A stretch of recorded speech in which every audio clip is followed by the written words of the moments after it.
হাঁটুর ওপর পর্যন্ত। পাপা গাড়ি করে ছেড়ে দিয়ে কোনো কাজে চলে গেলেন। আমি রাস্তা থেকে হেঁটে স্যারের বাড়ি গেলাম। স্যারের কাজের মাছি দরজা খুলে দিলেন। আমাকে দেখে একটু হাসলেন। বললেন, তুমি বসো, তোমার স্যার স্নান করছেন। বলে উনি বাড়ির পেছনে কাজে চলে গেলেন। ঘরের ভেতরে নানা বই রাখা আছে, সবই বিজ্ঞানের। মেঝেতে একটা মাদুর পাতা। ব্যাগটা রেখে রুমটা নিরীক্ষণ করতে লাগলাম। পেছন থেকে স্যারের গলা পেলাম, কিরে উইন্ড্রি, আজ এত তাড়াতাড়ি কেন? ঘুরে দেখলাম স্যার একটা টাওয়াল পরে দাঁড়িয়ে আছেন। বললাম, এমনি, কোনো বিশেষ কারণ নেই। স্যার আলোনা থেকে একটা বারমুডা নিয়ে আমাকে বসতে বলে পাশের রুমে চোখে গেলেন। স্যার কোনো বয়স্ক লোক নন, অবিবাহিত, কেমিস্ট্রিতে মাস্টার ডিগ্রি করছেন। গ্রামে বাড়ি, এখানে ভাড়া বাড়িতে থাকেন। যাই হোক, একটু পরেই একে একে অন্যরাও এসে পড়ল। আমার একজন বন্ধুই এদের মধ্যে ছিল, নাম প্রকাশ। অন্যরা অন্য স্কুলের প্রকাশ, গরিব বাড়ির ছেলে। পোশাক পরিচ্ছদে তা বেশ ভালোভাবে ধরা পড়ত। আমরা যখন স্কুলে টিফিন আওয়ার্সে টিফিন খেতাম, ও চুপচাপ বসে থাকত। কেন জানি না, আমার ওর প্রতি একটা দুর্বলতা ছিল। সেটা কেন তা আজও বুঝতে পারিনি। যাই হোক, ও এসে আমার পাশে বসল। আমি অনেক কষ্টে দুটো চাপা দিলাম। তবে চাপা দেওয়ার কোনো ইচ্ছে যে ছিল তা নয়, ওটা লোক দেখানো গোছের। স্যার পাড়াতে শুরু করলেন। ঘণ্টাখানেক পরে প্রকাশ আমার কানের কাছে মুখ নিয়ে এসে ফিসফিস করে বলল, উইন্ড্রি, তোমার জামার বোতামটা লাগা, সব দেখা যাচ্ছে। চোখটা নামিয়ে দেখলাম সত্যি কথা। কখন যে ওপরের বোতামটা খুলে গেছে বুঝতেই পারিনি। ভাঁজটা প্রকটভাবে দেখা যাচ্ছে। বোতামটা লাগিয়ে মৃদু স্বরে বললাম, থ্যাঙ্কস। পড়া শেষ। পাপার আমাকে নিয়ে যাওয়ার কথা, কিন্তু তখনও আসেননি। যদিও খুব দূরে নয়, 10 মিনিট হেঁটে গেলেই বাড়ি। প্রকাশও আমার সাথেই দাঁড়িয়ে। আমি না গেলে ও কোনোদিন যায় না। আধ ঘন্টা হয়ে গেলেও পাপা এলো না। প্রকাশকে বললাম, চল হেঁটেই চলে যাই। দুজনে পাশাপাশি হাঁটতে লাগলাম। প্রকাশ বলল, তুই এরকম কাপড় জামা পরিস কেন? বললাম, কেন, তোর কি ভালো লাগে না? বলল, ভালোই লাগে, কিন্তু অন্য ছেলেরা তোর দিকে যেভাবে তাকায় সেটা ভালো লাগে না। আজ সবাই দেখেছে। আমি বললাম, শুধুমাত্র খাস দেখেছে, তুইও তো দেখেছিস, তোর ভালো লাগেনি?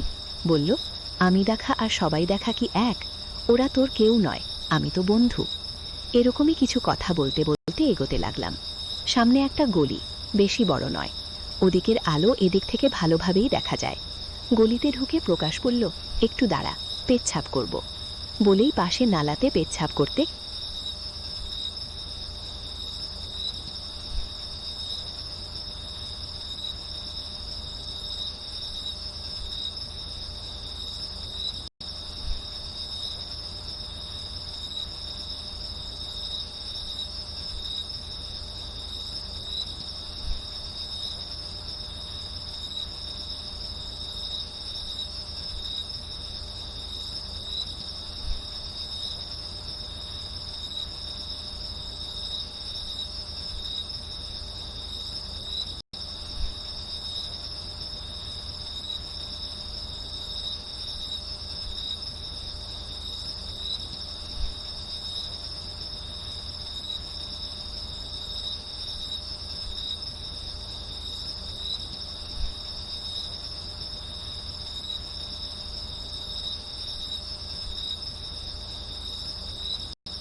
পায়ের উপর তুলে দিলাম। প্রকাশ আমার দেখতে পেল, হাতের মুদ্রাতে ইঙ্গিত করে বোঝালো দারুণ। মা খাওয়ার দিয়ে গেল দুজনকে। খেতে খেতে প্রকাশকে বললাম, কেমন? বলল, ঢাকা। তাই কি করে বলবো? আমি তখন পা দুটো সরিয়ে দিলাম। ও হাঁ করে দেখতে লাগলো। মায়ের পায়ের আওয়াজ পেলাম। চট করে নিজেকে গুছিয়ে বসলাম। মা বলল যে পাশের বাড়িতে যাচ্ছে, পাপা এলে যেন দরজাটা খুলে দেই। মা চলে গেল। প্রকাশের হাত ধরে আমার রুমে নিয়ে এলাম। জিজ্ঞেস করলাম, এবার বল কেমন? ও বেশ চালাক ছেলে, বলল, দূর থেকে বুঝতে পারিনি। বুঝলাম ও আবার আমার দেখতে চাইছে। জানালার পর্দাগুলো ভালো করে টেনে দিলাম। বললাম, ভালো করে দেখে নে। কাছে এসে নামিয়ে দিল। ও বলল, হাত দেব? আমি বললাম, দে। একটা ঠান্ডা স্রোত যেন মেরুদণ্ড বেয়ে নেমে গেল। বুকের ভেতর থেকে হেপিং যেন বেরিয়ে আসবে। এভাবে প্রায় কাজ করিয়ে নিতাম। উচ্চ মাধ্যমিক পাশ করলাম। বেশ ভালো নাম্বার নিয়ে অটোমোবাইল নিয়ে বিটেক ভর্তি হলাম তামিলনাড়ুর এক নামকরা কলেজে। ভুলে গেলাম প্রকাশের কথা। অনেক নতুন বন্ধু হয়েছে, যদিও কাউকে তখন সেভাবে বন্ধু করিনি। অনেকেই আমার মতো আগুনের সংস্পর্শে আসতে চায়, যদি একবার পায় তার চেষ্টা করে। কিন্তু সেরকম কাউকেই দেখিনি যাকে দেখে ভিজে যেতে পারে। দেখতে দেখতে 1 বছর কেটে গেল। 2টো সেমিস্টার শেষ। বাড়ি এলাম 1 মাসের জন্য। মা বলল, চল মামা বাড়ি। মামা অনেক করে ডেকেছে। মামা বাড়ি গ্রামে, বেশ দূর। ট্রেনের সময় লাগে 4 ঘন্টা, আর ট্রেন থেকে নেমে রিক্সাবে আরও প্রায় 20 মিনিট। অনেকদিন পরে মামা বাড়ি যাচ্ছি। পরনে নীল জিন্স আর কালো টি শার্ট, চোখে সানগ্লাস। নিজেকে আয়নাতে দেখে বুঝলাম বেশ সুন্দরী লাগছে। বিকেলে 5টা নাগাদ মামা বাড়ি পৌঁছলাম। মামা, মা, দাদু, দিদা, মামা তো দাদা সবাই বাইরে বেরিয়ে এলো। সবাইকে প্রণাম করলাম। মামা বাড়ি দোতলা, কিন্তু মাটির। মামা তো দাদার সঙ্গে করে উপরের রুমে নিয়ে গেল। দিনের আলোতে বেশ অন্ধকার, কিছুই প্রায় দেখা যাচ্ছে না। বলল, কারেন্ট নেই, দমজেন বন্ধ হয়ে আসছে। দাদা ফস করে একটা দেশলাই জেলে একটা মোমবাতি জ্বালিয়ে দিল। কি অসম্ভব গরম! কোনো মতে চেঞ্জ করে বাইরে বেরিয়ে এলাম। বাইরে বেশ বাতাস বইছে। দেখলাম অনেকে মেয়ে, বউ, মায়ের সাথে দেখা করতে এসেছে। আমাকে সবাই দেখতে চায়, কাউকেই চিনি না। বিভিন্নজন বিভিন্ন কমপ্লিমেন্ট দিতে লাগলো। সবই শুনতে ভালো লাগলো। মা বলল, যে যা, দাদার সঙ্গে একটু ঘুরে আয়। বুঝতে পারলাম না এখানে কোথায় যাব ঘুরতে, তাও নিমরাজি হয়ে বেরোলাম। দাদা বলল, চল তোকে আমাদের দিঘিটা দেখিয়ে আনি। মায়ের মুখে দিঘির কথা শুনেছি, কিন্তু কখনো দেখিনি। রাজি হলাম। হাতে একটা টর্চ নিয়ে নিল। একটা মেঠো পথ ধরে দাদার পিছু পিছু হাঁটতে লাগলাম। নানান রকম কথাবার্তা হতে লাগলো, বেশিরভাগটাই মজাদার। দাদার সঙ্গে আমার সম্পর্কটা একদম বন্ধুর মতো। বছরে 4-5 বারও আমাদের বাড়ি এসে 10-15 দিন করে থাকে। আমি ছাড়া ওর সাথী তখন কেউ নেই। বেশ খোলামেলা আলোচনা হয় আমাদের, কিন্তু কোনোদিন কেউ সীমারেখা পেরোয়নি। প্রায় 5-7 মিনিট হেঁটে দিঘির পাড়ে পৌঁছলাম। কি বিশাল দিঘি! চারপাশে বড় বড় গাছ পাতালে ভর্তি। সন্ধ্যের মুখে প্রচুর পাখির আওয়াজ পেলাম। সবাই বাসায় ফিরছে। দিঘির পাড়টা বেশ পরিষ্কার। একটা সুন্দর বাঁধানো ঘাট আছে। ঠেক দিয়ে বসলাম পাশাপাশি। গায়ে গা লেগে আছে। হাসি ঠাট্টা চলছে। শরীরটা যেন কেমন করে উঠল। একটা অনুভব করলাম। বললাম, হিসি পেয়েছে। দাদা বলল, এখানে করো না, কেউ নেই। বললাম, তুই তো আছিস, আমি তো তোর বন্ধু, আমি দেখলে ক্ষতি নেই। ওইদিকে গিয়ে সেরে নে। 2-3 পা এগিয়ে বসলাম। শিশি করে আওয়াজ হতে লাগলো। শেষ করে দাদার দিকেই মুখ করে উপর টেনে নিলাম। খেয়াল হলো দাদা এক দৃষ্টিতে তাকিয়ে আছে, কারণ জামাটা নামাতে ভুলে গেলাম। দাদা বলল, আর দেখাতে হবে না। লজ্জার ভান করে জামাটা গুছিয়ে দাদার মাথায় একটা হালকা চাটি মারলাম। তুই একটা অসভ্য, কেন দেখলি? বলল, তুই তো দেখলি, তা একটু কাছ থেকে ভালো করে দেখা। ভীষণ লজ্জা পেয়ে বললাম, ধুর, আমার বুঝি লজ্জা লাগে না? আদবেও আমার কোনো লজ্জা লাগেনি। মনে হলো দাদার যদি ওখানে নেই তাহলে ক্ষতি কি। বললাম, আর একটু অন্ধকার হোক দেখাবো বলে পাশে বসলাম। দাদা বলল, ঠিক আছে। বুঝলাম দাদাও আমার মতো অবস্থায়, খুব ইচ্ছে হচ্ছে। হঠাৎ দাদা বলল, ওই মোটা গাছটার নিচে চল। উপর দিয়ে কাজ সেরে বাড়ি চলে এলাম। পরদিন বাড়ি চলে এলাম। ফিরে গেলাম কলেজ জীবনে। মনের মধ্যে ইচ্ছেটা জেগে থাকলো, কিন্তু এখানে এমন কাউকে পাইনি যাকে দিয়ে নিতে পারি। 1 মাস কেটে গেল। হঠাৎ মনে হলো, আমার তো হয়নি এ মাসে। বুকটা ধাক্কাস করে উঠল। একটা ঠান্ডা স্রোত শীত দ্বারা বেয়ে নেমে গেল। বুঝলাম সর্বনাশ হয়ে গেছে। কি করব ভেবেই পাচ্ছি না। রুমমেটদের সঙ্গে আলোচনা করব কিনা ভাবছি। ভাবলাম এখন আর কিছুই করার নেই। ভরসা একমাত্র মা। মাকে বললাম যে এই মাসে পিরিয়ড হয়নি। মা বলল, অনেক সময় দেরি হয়, 2-1 দিন দেখ। আমি তো জানি কি হয়েছে। দাদা আমার সর্বনাশ করে দিয়েছে। 2 দিন পরে আবার মাকে বললাম। মা ছুটি নিয়ে বাড়ি যেতে বলল। 10 দিনের ছুটি মঞ্জুর হলো। বাড়ি গিয়ে ডাক্তারের কাছে গেলাম। ডাক্তার নানা পরীক্ষা নিরীক্ষা করে টেস্ট লিখে দিলেন। পাশেই প্যাথোলজিতে শিশি নিয়ে হিসি ধরে দিয়ে বাড়ি ফিরে এলাম। রেজাল্ট কী হবে তা তো আমার জানাই। একদিন পর রিপোর্ট হাতে মা দাঁড়িয়ে আমার সামনে, ঠাস করে সজোরে একটা চড় পড়ল গালে। চোখে অন্ধকার দেখলাম। চুলের মুঠি ধরে মেরেই চলল। চোখের জল ফেলা ছাড়া কোনো পথ ছিল না। সারা রাত সবাই নির্জলা বিনিদ্রা রাত কাটালাম। পরদিন সকালে একটা নার্সিংহোমে ভর্তি করে পেটের ভ্রূণটা ওয়াশ করে দিল। বাড়ি ফিরে এলাম সন্ধ্যায়। মা এবার জিজ্ঞেস করল, এটা কে করেছে? মাকে বললাম, তুমি যত চাও মারো, চাইলে একদম মেরে ফেলো, কিন্তু আমি নাম বলবো না। আবার মার খেলাম বেদনে, কিন্তু নাম বললাম না। কেঁদে কেঁদে ঘুমিয়ে গেলাম।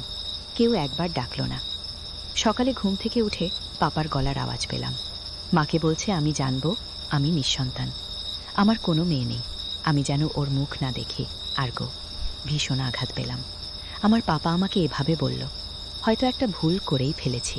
কাউকে কিছু বললাম না। মুখ ধুয়ে কয়েকটা জামা কাপড় গুছিয়ে নিয়ে মোবাইলটা টেবিলের উপর রেখে মাকে বললাম, আমি হোস্টেলে ফিরে যাচ্ছি। মা কোনো কথাও বলল না, আর বাধাও দিল না। সোজা স্টেশনে গিয়ে একটা জেনারেল কামরার টিকিট কেটে দুপুরের ট্রেনে চড়ে পড়লাম। টিটিকে অনুরোধ করে স্লিপার্স ক্লাসে একটা বার্থ জোগাড় করে নিলাম। সাথে মাত্র 15-20 হাজার টাকা আছে। এতে কিভাবে চলবে? যদিও কলেজ ফি, হোস্টেল ফি দেওয়া আছে, তাও এই টাকায় কিছুই হবে না। পাপা তো আর টাকা দেবে না। ভাবতে পারছিলাম না। ট্রেনে কিছুই খেলাম না। পরদিন হোস্টেলে পৌঁছে গেলাম। রাত্রিতে মেসে খেয়ে দিয়ে ঘুমিয়ে পড়লাম, কিন্তু মাঝরাত্রিতে ঘুমটা ভেঙে গেল। চারিদিকে নিস্তব্ধ। মাঝে মধ্যে সামনের রাস্তা দিয়ে চলে যাওয়া গাড়িগুলো রাতের নিস্তব্ধতা ভেঙে ছুটে যাচ্ছিল। বোতল থেকে জল খেলাম। রাত্রি 2টো। একটা চেয়ার নিয়ে বারান্দাতে বসলাম। কেউ কোথাও নেই। আকাশে চাঁদ নেই, কিন্তু অজস্র তারা ভরে আছে। অস্থির মনে কি করা যায় ভাবছিলাম। ফোনটাও ছেড়ে এসেছি। বাড়িতে ফিরে গিয়ে কি মাকে সব সত্যি বলে ক্ষমা চেয়ে নেব? না না, তা কি করে হয়? আমার এই অবস্থার জন্য আমি দায়ী। না না, আমি নিজেকে বাঁচানোর জন্য দাদার জীবনটা শেষ করে দিতে পারি না। ঠিক করলাম কিছু টিউশনই পাড়াবো। আবার ভাবলাম এখানের কাউকেই চিনি না, টিউশন পাড়াবো কাকে? ঠিক আছে, কাল কলেজে বন্ধুদের বলে দেখব। হাজার কথা ভাবতে ভাবতে সময় কেটে যেতে লাগলো। পূর্ব দিকের আকাশটা অন্ধকার ছেড়ে আলোকিত হতে লাগলো। ঘড়িতে দেখলাম সকাল হয়ে গেছে। চেয়ারটা তুলে নিয়ে রুমে এসে শুয়ে পড়লাম। পরদিন কলেজে কিছু বন্ধু যারা এখানে থাকে কিছু মিথ্যে বাহানা দিয়ে টিউশনি করার কথা বললাম। ওরা সবাই এক বাক্যে আমাকে সাহায্যের আশ্বাস দিল। আশ্বাসে আশ্বাসে 1 মাস কেটে গেল। জমা টাকার থেকে 1-1.5 হাজার টাকা খরচ হয়ে গেল। 1 মাস হয়ে গেল, বাড়ি থেকে মা বা পাপা কেউই খোঁজ নিল না। অভিমানে চোখে জল ভরে এলো। এ ভুল কি শুধু আমি একাই করেছি পৃথিবীতে? রুমাল দিয়ে চোখটা মুছলাম। রোহিত বলে একটি বন্ধু কাছে এসে ভাঙা ভাঙা হিন্দিতে বলল যে তোর জন্য একটা সুখবর আছে। বললাম তাড়াতাড়ি বল। ও বলল যে একটা বাড়িতে 5টা বাচ্চাকে পাড়াতে হবে, সব 5, 6, 7 ক্লাসে। মাসে 3,000 টাকা দেবে, মাত্র 3,000। আমার সব থেকে কম টিউশন ফি ছিল 4,000। ভাবলাম যা পাওয়া যায় তাই ভালো, নিজের খরচ কিছুটা তো উঠবে। রাজি হয়ে গেলাম। সপ্তাহে 3 দিন। এদিকে নানান চিন্তা আর খাওয়া দাওয়ার অবহেলার কারণে শরীর ভাঙতে শুরু করল। সেটা কাছের বন্ধুদের নজর এড়ালো না। রোহিতকে বললাম, ঘটনাটা শুনে কিছু না বলে চলে গেল। ভাবলাম আরেকজন কাছের কেউ দূরে সরে গেল। পরের দিন ক্লাসে গিয়ে পেছনে বসলাম। রোহিত এসে পাশে বসল। ব্যাগ থেকে একটা ফোনে বের করে দিল। নতুন নয়, ব্যবহৃত। চোখে জল চলে এলো, যেটা রোহিতের চোখ এড়ালো না। একটা রুমাল বাড়িয়ে দিল। চোখটা মুছে স্বাভাবিক হলাম। আরও 1 মাস চলে গেল। টিউশন পড়িয়ে প্রথম টাকা ইনকাম করলাম। বুকটা গর্ভে ফুলে উঠল। রথিতকে নিয়ে রেস্টুরেন্টে গেলাম। মনের মতো করে খাওয়ার অর্ডার দিলাম। কতদিন টাকার অভাবে ভালো কিছু খাইনি। ভাবলাম পরের মাস থেকে টাকা জমাবো। দুজনে নানান গল্প করতে করতে খেলাম। খাওয়া শেষে করে বিল নিয়ে দেখলাম 9,000 টাকা। মনে হলো বেশি খরচ হয়ে গেল। পার্স খুলে টাকা বের করে দিতে গেলাম। রোহিত হাত ধরে বাধা দিয়ে বলল, আজকে ট্রিটটা আমার তরফে। এখন তো ট্রিটটা জমা থাকলো, পরে একদিন হবে। বুঝলাম রোহিত আমার সমস্যাটা বুঝেছে। দেখতে দেখতে 3rd ইয়ার সেমেস্টার পরীক্ষায় এসে গেল। 2,075 টাকা ফি জমা দিলাম। কাছে এখন যা টাকা আছে তাতে খাওয়ার সমস্যা নেই, কিন্তু 3rd ইয়ারের অ্যাডমিশন ফি, হোস্টেল ফি কিভাবে পাবো? এত সামান্য টাকার ব্যাপার নয়। আবার মাথাটা ভারী হতে লাগলো। রোহিতের চোখ এড়ালো না। বলতেই হলো। হাহা করে হেসে উঠে বলল, ওটার এখনো অনেক দেরি, সব ব্যবস্থা হয়ে যাবে, আগে এই ইয়ার পাস কর। তাও মনটা ভারাক্রান্ত হয়ে থাকলো। 6 মাস হয়ে গেল, কেউ খোঁজ নিল না। তাহলে সত্যি কি আমি মা বাবার চোখে মৃত? দু চোখ বেয়ে জল পড়তে লাগলো। পরীক্ষা শেষ, সবাই বাড়ির পথে, শুধু আমি। সারা 1 মাস কলেজ বন্ধ থাকবে, রোহিতও আসবে না। আমি তাহলে কোথায় যাব? কিছু আজ চলে যাবে, কিছুকাল হোস্টেল ফাঁকা হয়ে যাবে। রোহিত সন্ধেবেলা এলো, বলল ব্যাগ গুছিয়ে ফেল। অবাক হলাম, ব্যাগ কেন গোছাবো? কোথায় যাব তাহলে? তাহলে কি তাকে নিয়ে যেতে পাপা এসেছে? ছুটে বাইরে বেরিয়ে এলাম একরাশ আশা নিয়ে, কিন্তু না, রুমে ফিরে গেলাম হতাশা নিয়ে। রোহিত বলল ওর মাকেও সব বলেছে, ওর মা আমাকে ওদের বাড়ি নিয়ে যেতে বলেছে। বললাম আজ নয়, কাল বিকেলে যাব।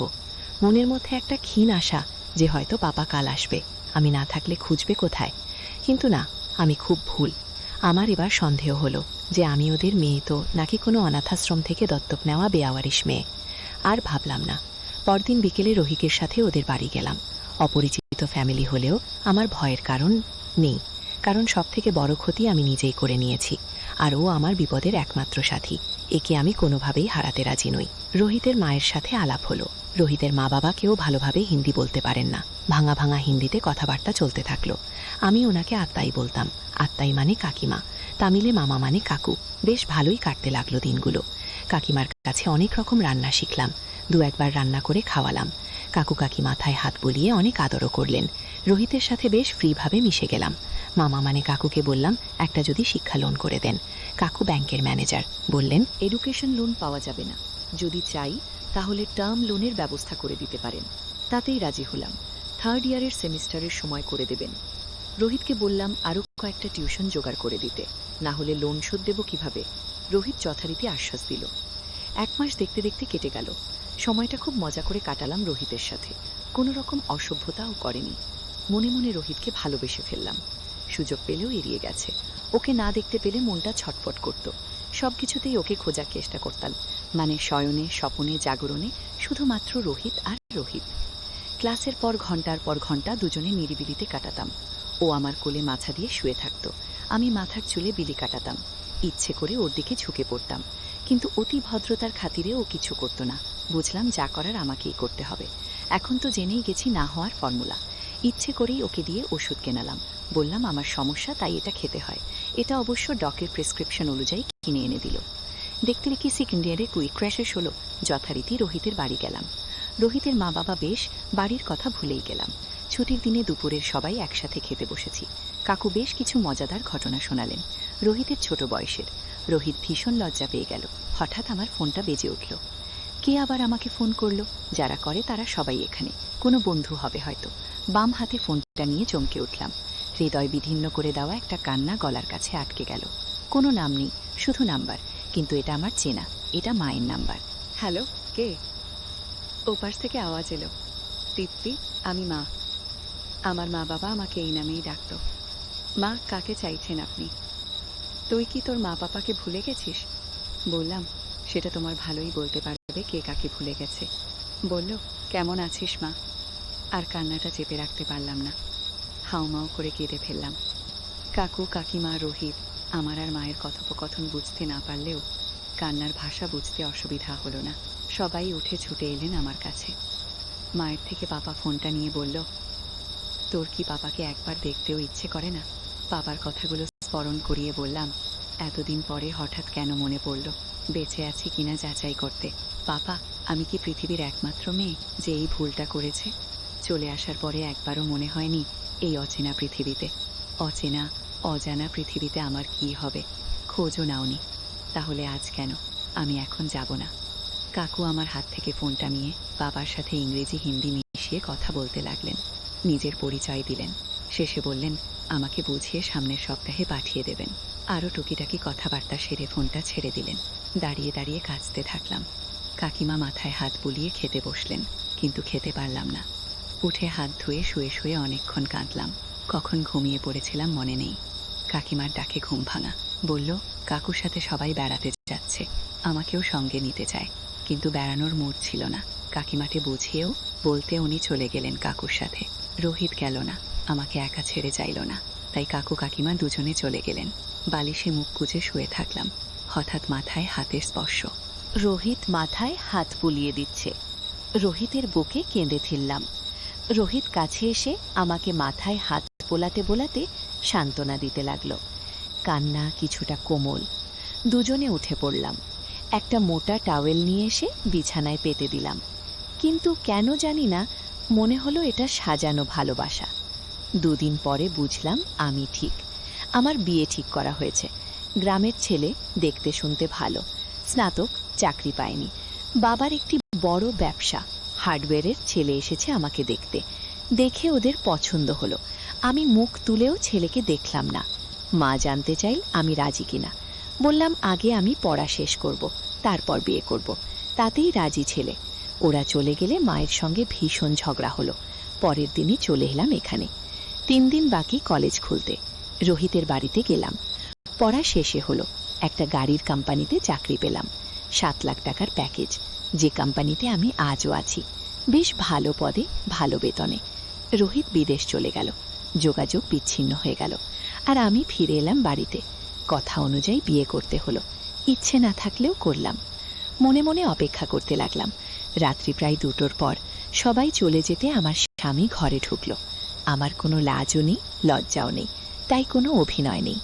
সকালে ঘুম থেকে উঠে স্নান করলাম। শাশুড়ি মা চা দিয়ে গেলেন। বললেন চা খেয়ে রান্নাঘরে চলে এসো। চা খেয়ে রান্নাঘরে গেলাম। দেখলাম বাড়ির বড় বউ রান্না করছে। কাছে এগিয়ে গেলাম। একমুখ হাসি উপহারের সাথে একটা তরকারি বানানোর আদেশ পেলাম। রাগে কাটা জ্বলে উঠল। কেউ আমাকে আদেশ করবে এটা হবে না। কিছু না বলে সবজিটা রান্না করে বেরিয়ে এলাম। কি অসহনীয় গরম, ঘামে ভিজে গেছে। রুমে ফিরে এলাম। আমার স্বামী মাঝে মাঝে কাজের অজুহাতে আমার কাছে আসছে আর চলে যাচ্ছে। বুঝলাম ওর ইচ্ছে হচ্ছে, আমাকে কিন্তু পারছে না। ইচ্ছে করেই একটু সরিয়ে দিলাম। আমার মনের কথা পৌঁছল না ওর মনে। চলে গেল। দুপুরে খেয়ে দিয়ে রুমে এলাম। টুকিটাকি কিছু কথাবার্তা হতে থাকলো। লোকটাকে দেখার আগে জ্বলতে লাগলাম। চেয়ারে বসে বিয়েতে পাওয়া উপহারগুলো দেখতে লাগলাম। কয়েকটা বই, ফুলদানি, এরকম কিছু জিনিস। সোনাদানা সবকিছুই শাশুড়ি মায়ের কাবজাতে। একটা বই নিয়ে পড়তে লাগলাম। নামেই পড়ছিলাম, কিন্তু মন বইতে ছিল না। চোখ থেকে জল বেরিয়ে যাচ্ছে। মা বাবার ওপর ভীষণ রাগ হলো।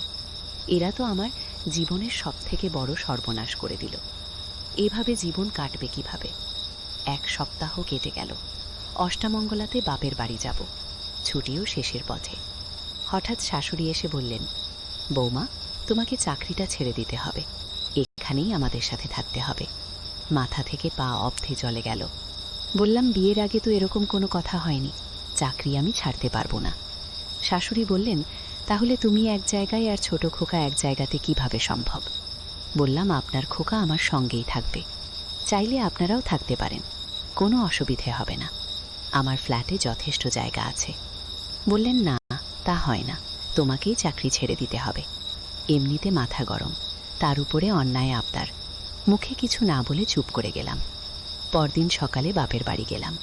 মা পাপা সাধের জামাইয়ের আদরে ত্রুটি রাখল না। আমি চুপচাপ নিজের রুমে গিয়ে শুয়ে থাকলাম। নীরবে চোখের জলে বালিশ ভিজতে লাগলো। একটু পরে মাথায় মায়ের হাতের স্পর্শ পেলাম। চোখটা মুছে মায়ের দিকে তাকালাম। মা বলল, কি হয়েছে তোর তিতলি, কাঁদছিস কেন? মাকে বললাম, তোমরা আমার হাত পা বেঁধে কেন জলে ফেলে দিলে? যদি আমি তোমাদের কাছে এতই বোঝা হয়ে গেছিলাম, তাহলে একটু বিষ দিয়ে মেরে ফেলতে পারতে।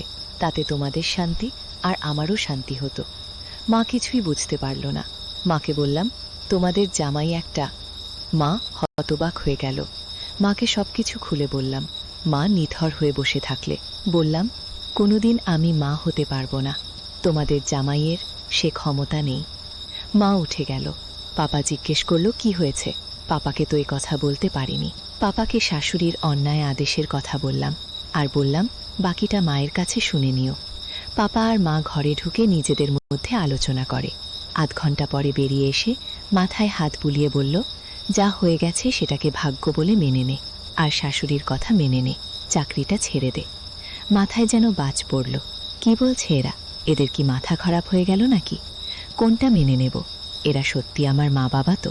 বললাম, কিসের ভাগ্য? এটা তোমরা ভাগ্য ভেবে মেনে নিতে পারো, কারণ জীবনটা তোমাদের নয়, কিন্তু এটা আমার জীবন। এত সহজে আমি ভাগ্য বলে মেনে নিতে পারবো না। যদি চাকরি ছেড়ে রাধুনির জীবন কাটাতে হয়, তাহলে আমাকে পড়াতে গেলে কেন? চাকরি আমি ছাড়ব না। ও যদি আমার সঙ্গে থাকতে চায় থাকতে পারে, কিন্তু মা বাবাকে বোঝাতে পারলাম না। ওরা ওদের জিদ রাখল, বলল তুই যদি না মানিস আমাদের কথা, তাহলে আমাদের সাথে সম্পর্ক রাখার দরকার নেই। মনটা এক ছোটকায় ভেঙে টুকরো হয়ে গেল। মনে হলো এরা আমাকে ঝেড়ে ফেলতে চাইছে, আর কিছু ভাবার নেই। স্বামীরূপী মানুষটাকে জিজ্ঞেস করলাম, তুমি কি করবে? আমার সঙ্গে যাবে না মায়ের আঁচল ধরে থাকবে? বলল, আমার সঙ্গে যাবে। আসলে আমার মতো একটা আগুন ছেড়ে দেয়াটা ওর পক্ষে অসম্ভব। আমি সুখী হই বা না হই তাতে ওর কিছু যায় আসে না। বললাম, কাল সকালেই যাব। বাড়িতে যা বলার বলে চলে এসো। কাল সকালে 7টার মধ্যে এয়ারপোর্টে চলে আসবে। মা পাপাকে আমার সিদ্ধান্তটা জানিয়ে দিলাম। কোনো উত্তর এলো না। পুরনো দিনের ঘর ছাড়ার স্মৃতিটা ভেসে উঠল। কোনো রকমে রাতটা কাটিয়ে সকালে 7টায় এয়ারপোর্ট পৌঁছে গেলাম। আলোকের জন্য অপেক্ষা করতে লাগলাম। 7 নাগাদ ও এলো। পিঠে একটা ব্যাগ। কেমন যেন আরেস্ট ভাব, হয়তো জীবনে প্রথম প্লেনে চড়বে তাই। হাতের ইশারায় ডেকে নিলাম। ভেতরে ঢুকে বোর্ডিং পাস নিয়ে সিকিউরিটি চেকিং করিয়ে নির্ধারিত গেটের সামনে বসলাম। সবাই বসে আছে। মিনিট 15 পরে বোর্ডিং শুরু হবে। জিজ্ঞেস করলাম, কিছু খাবে? বলল না। মাকে কি বলে এলে? বলল, কিছু না, কয়েকদিন পরে ঘুরে আসবো বলেছি। একটা দীর্ঘশ্বাস বেরিয়ে এলো। মনে মনে ভাবলাম, তুমি খুব ভুল ভাবছ। তুমি চাইলে এখনই ফিরে যেতে পারো, আমি আর কোনোদিনই ফিরব না। প্লেন তার নির্ধারিত সময়েই ছেড়ে দিল। জানালার পাশে বসে উদাসীনভাবে মেঘের মধ্যে কিছু খোঁজার চেষ্টা করতে লাগলাম। নির্ধারিত সময়ের মধ্যে প্লেন ল্যান্ড করল। বাইরে বেরিয়ে ট্যাক্সি নিলাম। গন্তব্য বেরেলি। পুরো গাড়িতে আলোক অবাক শহরটাকে দেখতে লাগলো। ফ্ল্যাটে পৌঁছে পার্স থেকে চাবিটা বের করে দরজাটা খুলে ঢুকলাম। একটা ভ্যাপসা চাপা গন্ধ ঘরমায়। এসি না চালিয়ে জানালাগুলো খুলে দিলাম। ব্যাগগুলো বসার রুমে রেখে ওকে বললাম জামা কাপড় ছেড়ে নিতে। লুঙ্গিটা ব্যাগ থেকে বের করে বাথরুমে চলে গেল। আমি কাপড় জামাগুলো ব্যাগ থেকে বের করে আলমারিতে গুছিয়ে রাখলাম। ঝাড়ু নিয়ে ঘরটা ঝাড় দিলাম। 2 বোতল জল ভরে টেবিলে রাখলাম। ফোনটা নিয়ে কাজের মেয়েকে ফোন করে কাল থেকে আসতে বললাম। ও বাথরুম থেকে বেরিয়ে এলো। বললাম, ঘরের গন্ধটা কমে গেলে ঘরের জানালাটা যেন বন্ধ করে এসি চালিয়ে দেয়। আমি সব সময় এরকম পোশাক পরতে ভালোবাসি। সেটা ছোট থেকেই সব সময় আকর্ষণ করতে চাই। এর কোনো পরিবর্তন এখনো হয়নি। বাথরুমের বাইরে বেরিয়ে দেখলাম ও জানালায় দাঁড়িয়ে শহরটা দেখছে। 17 তলা থেকে বেশ ভালো লাগে শহরটা দেখতে। বললাম, এবার জানালাটা বন্ধ করে দাও। আমি টেবিলে প্লেটগুলো সাজিয়ে রাখছিলাম। সেজে গুজে বেরোলাম। বাজার করলাম, সংসারের টুকিটাকি জিনিস কিনলাম। কিনে ফেরার পথে বললাম, তুমি লাল পানি খাও? বলল, মাঝে মধ্যে পুজোতে খেয়েছে, তবে নেশা নেই। বললাম, বিয়ার খাবে? রাজি হলো। একটা বারে গেলাম। দুজনে একটা টেবিলে বসলাম। ওয়েটারকে 1 প্লেট চিকেন ফ্রাই আর 2টো বিয়ার অর্ডার দিলাম। চারিদিকে সিগারেটের ধোঁয়ায় ভরে আছে। বহু মানুষের কথাকথনে পাটটা গম গম করছে। হঠাৎ আমার শুনলাম কেউ আমাকে ডাকছে। ঘরে দেখলাম সুরজ গুপ্তা, আমার কলিগ। কথোপকথন শেষ করে ওকে বসতে বললাম। ওয়েটারকে ডেকে 3টে লাল পানি দিতে বললাম, ইনি আমার হাজব্যান্ড আলোক। বিয়েতে আসতে না পারার জন্য ক্ষমা চাইল। আলোকের সাথে নানান কথা বলতে লাগলো। ওয়েটার অর্ডার ডেলিভারি করলো। 3টে গ্লাসে ঢেলে ওদের দুজনকে দিলাম, আর নিজেও নিলাম। গ্লাসে চুমুক দিতে দিতে কথা চলতে থাকলো। রাত 10টা নাগাদ বেরিয়ে বাড়ির পথ ধরলাম। সুরজ আর আমি সম্পদ মর্যাদার। ও বিবাহিত, একটা ছেলেও আছে, কিন্তু ওর নজর আমার দিকে। সব সময় আমার সঙ্গে মিশতে চাইতো, কিন্তু যেহেতু ও বিবাহিত তাই ওকে ইচ্ছে থাকলেও কোনো সুযোগ দিইনি।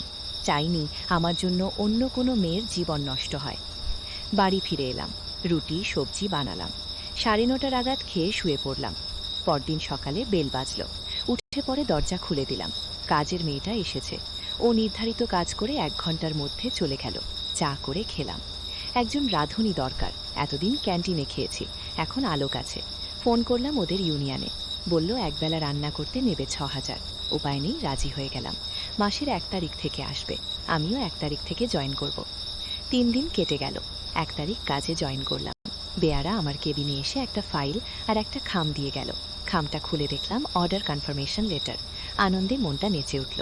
বিয়ের আগে ভারত সরকারের একটা ডিপার্টমেন্টে আগামী 5 বছরের গাড়ির টেন্ডার কোট করেছিলাম। আমাদের টেন্ডার পাশ হয়েছে। 3টে মডেলের 15টা গাড়ি ইমিডিয়েট ডেলিভারি করতে হবে, সঙ্গে অ্যাডভান্স চেক। খুশিতে লাফিয়ে উঠলাম। বসকে ফোন করে জানালাম। বস উচ্ছ্বাসিত হয়ে কেবিনের বাইরে বেরিয়ে এলেন। আমাকেও বেরোতে হলো। বস সবাইকে খবরটা দিলেন, সব ক্রেডিট আমাকে দিলেন। সবাই হাততালি দিতে লাগলো। বস বললেন, দেখা মেরে ডাটকা আসার। মনে পড়ল বিয়ের আগে সামান্য একটু ভুলে বসের বকুনি খেয়েছি। মাথা নামিয়ে সম্মতির ভঙ্গিতে মাথা নাড়লাম। রাজেশ নামের এক কলিগ কাছে এসে বলল, ঐন্দ্রিলা তৃপ্তি বানতা হয় না। রাজেশ আমার সমবয়সী, অবিবাহিত, উচ্চ 6 ফুটের উপর লম্বা। কোনো জটিলতা নেই মনে, সোজা কথা সোজা। বলে লুকিয়ে বলে না। এর দিকে আমার নজর, কিন্তু কোনোদিন সুযোগ পাইনি। ওকে বললাম, ঠিক আছে, গাড়ি ডেলিভারি হয়ে গেলে দেব ট্রিট। নির্দিষ্ট সময়ের মধ্যেই সমস্ত গাড়ি পিডিআই করে ডেলিভারি করে দিলাম। নিচের কেবিনে বসে কিছু ফাইল চেক করছিলাম। দরজাতে নক হলো। মুখ তুলে দেখলাম রাজেশ। ভেতরে আসতে বলে ফাইলের দিকে নজর দিলাম। রাজেশ হাত থেকে ফাইলটা টেনে নিয়ে টেবিলে রেখে বলল, তুম কি আর ট্রিট অ্যাভয়েড কর রাহে হো? বললাম, মোটেই না, যখন চাই দেব। বলল, ঠিক আছে।